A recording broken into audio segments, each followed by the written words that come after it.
My day job, I'm a major in the U.S. Army. I'm a cyber capability developer. So these are the Army's exploit developers and developers of other tools that we use on operations. My specialty is on integrating machine learning into these tools. So like Lisa did yesterday, definitely want to plug government service. I can't imagine having a more satisfying career. I thought this was a cute picture for CAMLIS, being the conference at the intersection of machine learning and information security. Many of you know, I'm sure know, General Nakasone. He was the previous director of NSA, and now he's a board member at OpenAI, which, depending on who you are, you might think that that's a cooler job, or like me, a significantly less cool job. But he'd be a great keynote speaker here at some point. But like I said, today I'm going to be talking about some of my PhD research, and we're going to start by discussing the traditional LLM development cycle. And I realize it's kind of funny to put the word traditional up there because we haven't been developing LLMs for very long, so maybe I should have said standard. But what we do is generally an organization that's going to create a model. They start with this pre-training phase. We've talked about this previously today, where they'll just take a massive amount of unlabeled data and they'll train semi-supervised using next token prediction. And the output is what's called a pre-trained model. I have Meta's Llama 3 up there as an example. The next stage, people often call alignment. So we're going to take that pre-trained model and we're going to continue training it with labels via processes like supervised fine-tuning or reinforcement learning from human feedback. And this basically just gives the pre-trained model additional capabilities, the ability to follow instructions or just respond in a more preferential manner to humans. So again, Meta's aligned models Llama 3 instruct to indicate that it's been instruction tuned. And then finally, you or I might take one of those two models and decide to customize it because we have a task or data that's very unique to us that the models haven't seen before. And so this is just called fine-tuning. I'm going to use a bunch of medical examples in the talk just because there's a lot of good parallels, but medical Llama 3 trained on medical information, but you could imagine fine-tuning Llama on specific like internal documentation for some specs to help you do exploitation or something. But there's a lot of challenges that prevent organizations from effectively utilizing LLMs sort of under this construct. So let me go through a few of those. The first is the existence of potential existence of copyright or private data that sort of finds its way into the training data set. So very famous example is OpenAI being sued by the New York Times, training on unlicensed content. And why this is a problem is if you can't come to some sort of agreement, there's no way to go into the LLM and surgically remove information, at least in any guaranteed manner. Where this hits home for me and I'm sure other organizations as well is a similar problem that arises is if you have a data retention policy. So if you have access to data at time t that you can train with, but then time t plus n, it's illegal for you to have access to that data. You're sort of in the same situation. So an example of that is EU's GDPR. If a user says to the company XYZ, hey, remove all of my data from your company, well, what do they do if they trained machine learning models on that data? Do they just have to delete the model? So that's a problem. Another problem, not specific to LLMs, but really any machine learning model, is this notion of catastrophic forgetting. So anytime you have some weights that were trained on some data, if you update those weights on some new data, you're going to lose something on the performance on the data that you saw in the past. Most organizations don't just have static data, but they have continuously received data, streaming data. So this would exacerbate the problem if you're continually trying to update your models. And then importantly, there's no notion of access control anywhere in this setup. Most organizations have different buckets of data. The government, we have classification levels. Organizations have different product groups. Hospitals have patient data versus like supply expenditure data. Not everyone can see everything. So you're sort of stuck in this situation where you either train on all the data you have and no one can use your model, or you just train on the data that everyone can have and have a less effective model. So these are the challenges that this work tries to address.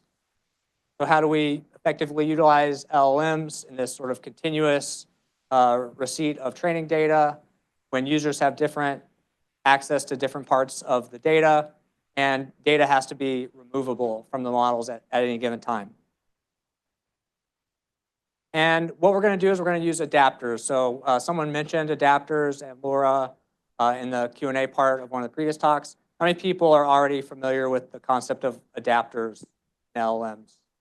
So good chunk. So basically, this gives us a way to efficiently fine-tune models. So the idea here is, if we take Llama 3, potentially hundreds of millions of dollars of an investment required to train a model like that, we might not have the hardware to update the model in the same way that they trained it. So what we do with adapters is we just take those weights and we freeze them. So those are the blue weights up there. And we add new weights to the model represented by two low rank matrices. The rank there is R. And we're doing the low rank because now those matrices are significantly smaller than the original weights, often thousands times smaller, multiple orders of magnitude. And those matrices are shaped such that when you multiply them together, they're the same dimension as the original weight matrix.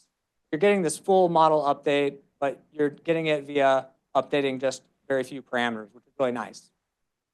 But so that's what adapters are normally used for. But what we're going to use them for is this notion of kind of having these parameters off to the side, sort of a module. Since this research came out on arXiv and stuff, adapters have been becoming more and more mainstream. So there was an article earlier this year from Apple detailing how they're pushing foundation models out onto their devices. And then they have several adapters that they train depending on the user's context. So they might have an adapter for summarization, adapter for drafting emails, that kind of thing. So this concept of adapters is picking up and becoming more popular. And these are the tools that we're going to use in this talk to address those challenges. All right, so AdapterSwap. So this is the approach. So we're going to start out by segmenting our data into different access control categories. So here I'm just showing three categories here. And we're going to use a base LLM, and we're going to fine-tune an adapter on each category. So this is giving us that isolation, sort of the siloing of the different access control categories that you might have in your organization. We need to know which adapters to apply at any given time. So we're going to use a retrieval model.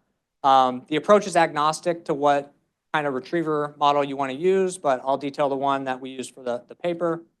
So we take an off-the-shelf sentence BERT model. It's just a model that embeds documents into a high-dimensional vector representation.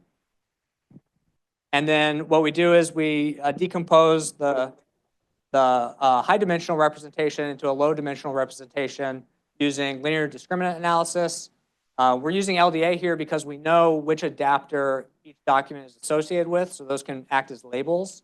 And what LDA tries to do is create low-dimensional clusters that are linearly separable based on those labels. So that makes it really easy to plop a Gaussian mixture model on top so that you can get probabilities.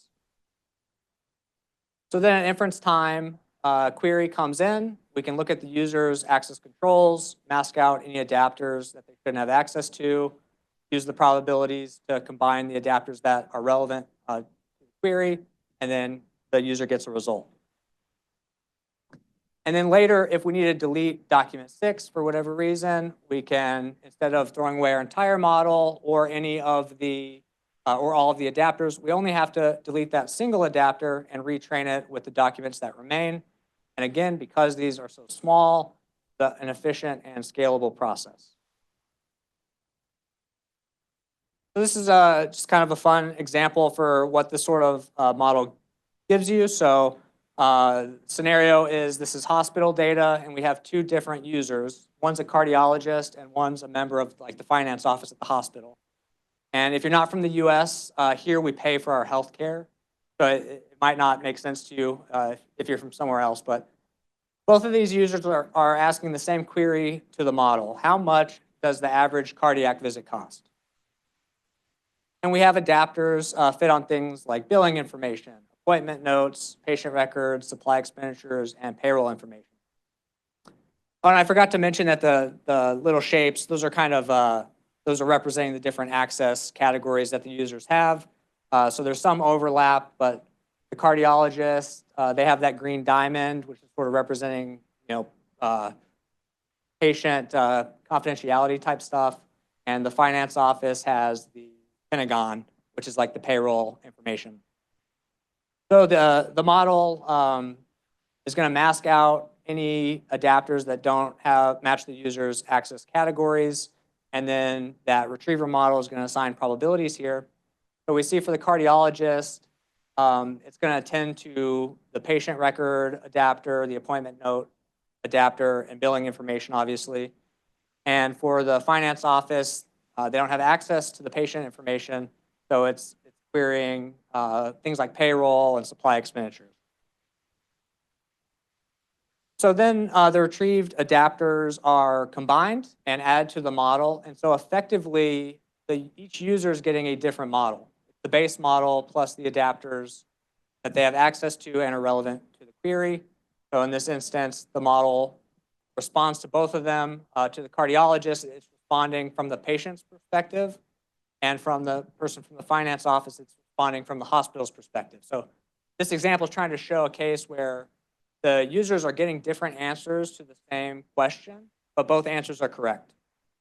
A parallel for us, let's say you have different security analysts, different exploiters. One's a Windows exploiter and one's a Mac OS exploiter. The Windows exploiter might have access to internal Microsoft documentation that most people don't have access to. Similarly for the Mac exploiter.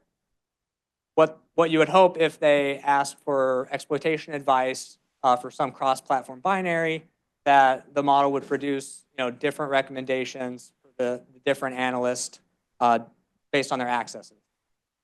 And then, of course, because there's this access control masking happening, if a user asks a question related to something that they don't have access to, you're not going to get any relevant adapters, and it's going to default to that cookie cutter, base LLM response, depending on which LLM you're using as the backbone. So all those challenges we're trying to address, they're sort of guaranteed by the design of this thing, but we did do some experiments to make reviewers happy. So we have a suite of LLMs here. Like many of the other talks, this was done before Llama 3 came out. So Llama 2, Gemma, Mistral, and Falcon. And we used a couple of data sets. So for our access deletion and or access control and data deletion experiments, we used the C4 data set, which is a bunch of URLs that have a bunch of documents, those subdomains. And then for our catastrophic forgetting data set, we used something called streaming QA, which essentially has news articles that are binned by timestamp. So you can sort of simulate getting like a month of news data at a time and comparing different fine-tuning strategies.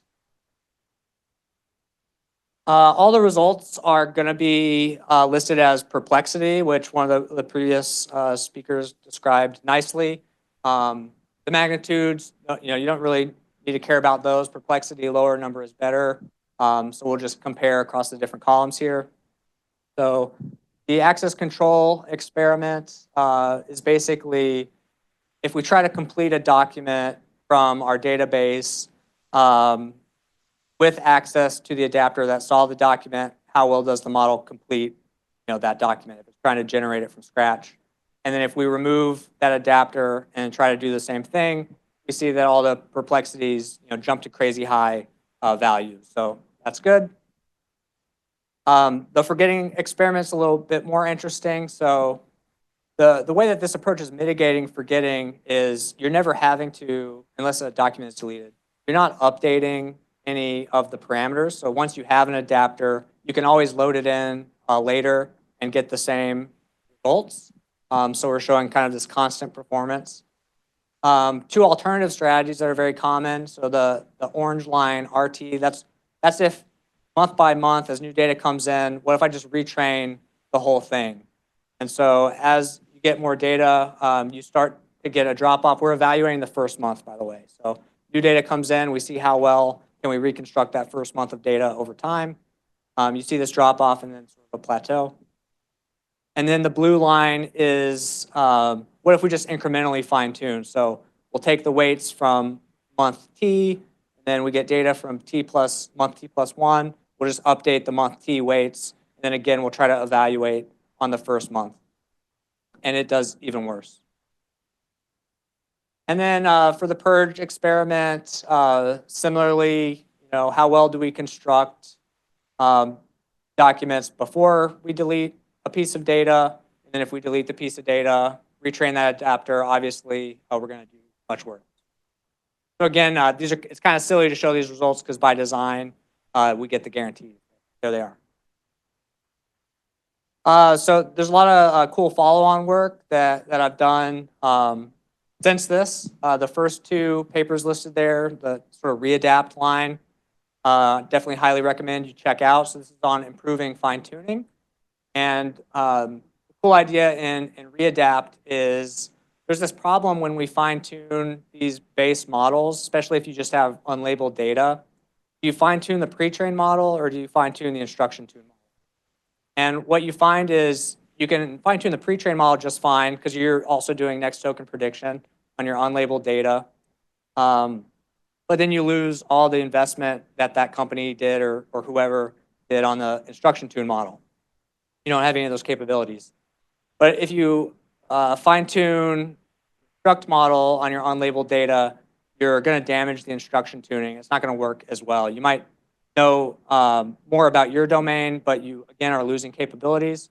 So what that paper does is it does this cool trick where we reverse engineer an instruction tuning adapter by looking at the differences between an instruction tune model's weights and a pre-trained model's weights. This requires no training. You just kind of get it for free.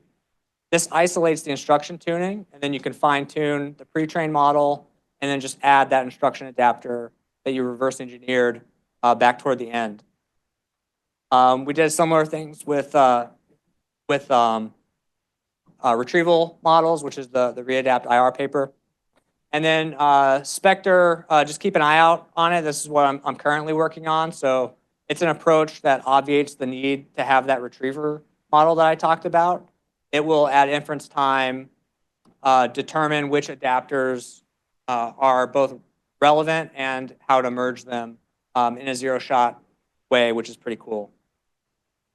Keep an eye out for that. And with that, I think that's it. Be happy to take any questions, and feel free to email me.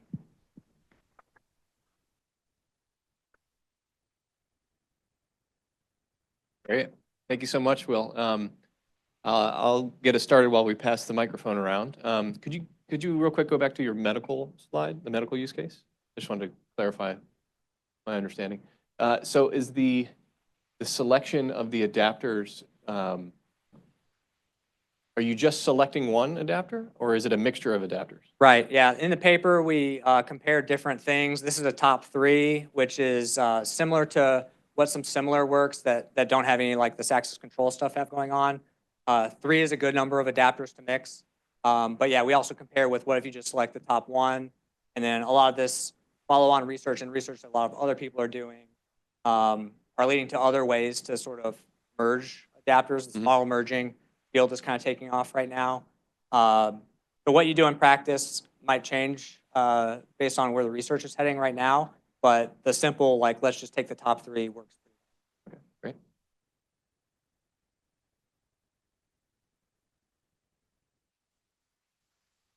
So I apologize if I missed this in the talk. Can you maybe give some sense of the advantages and disadvantages of this approach versus using retrieval augmented generation and applying the access control at the retrieval step? Right, yeah. I purposely didn't mention RAG to see if anyone was paying attention. So you get lots of bonus points. So RAG, also kind of by design, you could apply the same thought process and get a lot of this. So what are some issues with RAG? One, it's sensitive to the retriever. So you might add to your context incorrect documents. There's this problem of how many related documents should I include? Sometimes too much can cause problems, too little can cause problems. But anyway, the point is this doesn't prevent you from also doing RAG. And so one of the cool experiments in that readapt paper that I mentioned is we add knowledge parametrically through adapters, but then we also, the same data that was trained, that was used to train the adapter, we also include as RAG. So the model is getting the adapter applied to it, and it's seeing the data in the context. And that additional parametric knowledge does improve results. Yeah, so another thing I guess I can say is you can sort of think of this as a more compressed RAG. It's still retrieval augmented generation, except instead of retrieving per document, you're retrieving clusters of documents. And if you did want to deploy something like that, you could think of cleverer ways to bin your data, not only by access control, but maybe by semantic similarity or topics. But great question. I didn't plant you in the audience. I was hoping somebody would make that observation, so very nice. Hi, super cool talk. Really enjoyed it. This really reminds me of soft mixture of experts or soft mixture of adaptations where they choose which subnetworks or paths through the model to activate, primarily for sparsity reasons, so they can do less computation.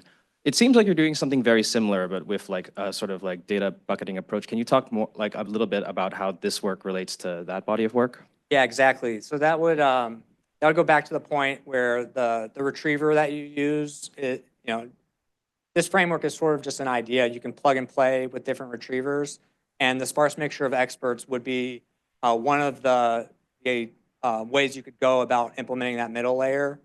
Very similar to that Spectre paper that I said we're working on. It's also very related to sparse mixture of experts. So the same kind of philosophy and design of the framework applies there too. That's just what you would be using for that middle retriever step. But yeah, very related. Hi, thanks for your talk. Can you go back to the medical slide really quick? I love that medical slide. It's just a good visual. So can you speak to the accuracy of selecting the most relevant adapter? I mean, and any baseline that you'd have to compare that to? Yeah, I didn't include it as a figure in this talk. I wasn't sure people would care about those details, but in the paper, we have the accuracies and we compare it to a common approach that's used is to, instead of that whole LDA setup that I did, people use PCA. LDA just gives you that extra benefit because you know which adapters you're going to. And then we also compared performance when using the Oracle adapter. So that's the adapter you know is the right one to apply. And we're very close. So yeah, adapters are just great is the bottom line. So they're a good tool to use, whether you're doing this setup or not.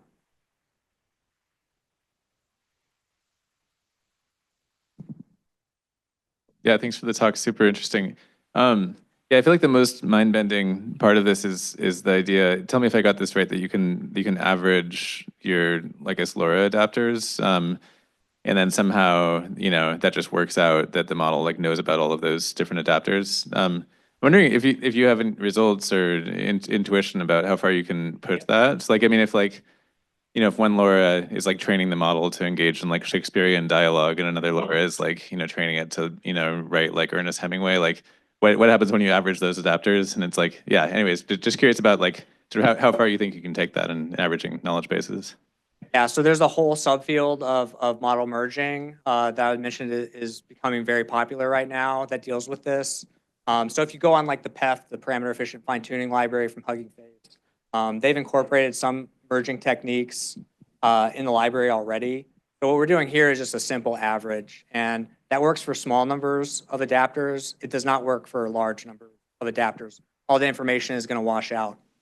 But Average is kind of the most naive approach. There are other common approaches where there's one called ties, where you trim out all the small weights, just assuming that they don't matter that much, and then across all the adapters that you're gonna merge, you have them parameter by parameter vote on the direction. So you might have a bunch of positive values in parameter location ij and just a few negatives. And so all those negatives would get blown out to 0. And then of the parameters that match the election, those get averaged. That's like a different way to do it. Another way is they do, instead of doing a simple averaging, they do sort of this spherical interpolation that's pretty popular with combining vectors. Another way that people do it is, so these are all rank R adapters, and let's say you want to merge 10 of them, you could just concatenate all of them together and get a rank 10 times R adapter. So that also works in practice. But yeah, your intuition is correct that the more adapters that you're going to try to merge, you're going to run into problems just because they wash out. People have also suggested like doing sort of clustering of adapters and then sort of building a hierarchy of, so sort of like you said, like you might have Shakespeare and other literature, over here, and you might only be willing to merge those together, but not merge them with an adapter like somewhere super far in the hierarchy. So all these kind of things exist. It's not something that we kind of delved into in this specific paper, but a very active research field is this model merging and the different ways to do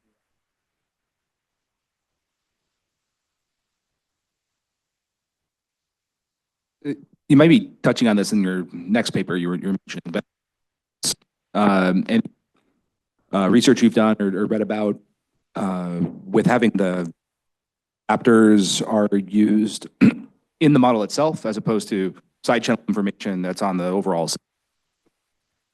I missed the question there. I'm sorry, your mic's cutting out a little. So let's say you're encoding in the fine tuning that this is a.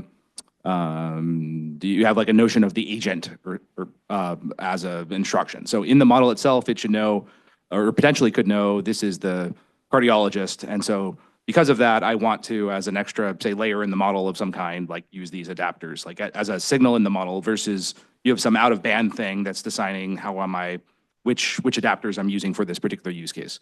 Right. I can imagine that's less relevant for like highly security conscious use cases, but yeah. Yeah, I mean, you could set this up in different ways. If you have role-based access control, maybe it would be easier to sort of not do it by data tags, but by specific roles. But if you're in this case where sort of anyone can have any different combination of the sort of data caveats, you get this combinatorial explosion in like the different sets of accesses that a specific person can use. So it makes a lot more sense to do it at the data level. You're not really teaching the model anything about users. It's just all about the access category of a piece of data that's derived by the adapter. And then besides that, a lot of the like adapter, like which adapter do you select, comes down to the query. So again, could add side information about what user is asking the question. I'm sure there's sort of work similar to that. But a lot of it is just, which adapter contain data that's relevant to the query that's being asked right now. It's sort of the standard approach, just like in RAG. All right. Well, thanks a lot, Will.